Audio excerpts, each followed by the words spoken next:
शिर्डीतील साई मंदिरात 3 दिवसीय गुरुपौर्णिमा उत्सवाला भक्तिमय वातावरणात सुरुवात झालेली आहे आणि देश विदेशातील हजारो भाविक साईचरणी नतमस्तक होत आहेत। आता आपण आहोत गुरुस्थान मंदिराजवळ। साईबाबांनी हे माझ्या गुरुचं स्थान असल्याचं म्हटलं होतं आणि त्यानंतर या जागेला गुरुस्थान म्हणून ओळखलं जाऊ लागलं। साई समाधीचं दर्शन घेताना भाविक आवर्जून गुरुस्थानचं दर्शन घेत असतात, कारण गुरुला जीवनामध्ये अनन्यसाधारण असं महत्व आहे आणि आपल्या गुरुच्या चरणी नतमस्तक व्हावं यासाठी असंख्य भाविक जे आहेत ते शिर्डीमध्ये दाखल झालेले आहेत। गुरुस्थान मंदिरा परिसरातील हे चित्र आहे आणि जे भाविक आहेत ते साई समाधीत दर्शन घेतल्यानंतर गुरुस्थान मंदिरामध्ये दर्शनासाठी आपण आल्याचं पाहायला मिळतंय।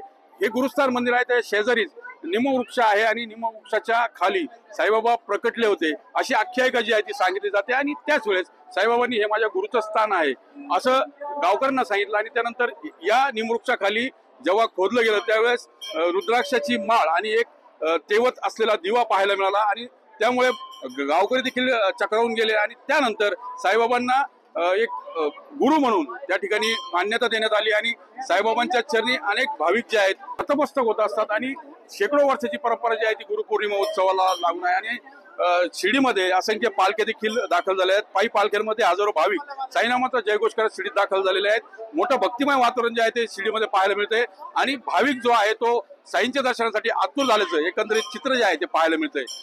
मनोज गाडेकर, TV9 मराठी, शिर्डी, अहमदनगर।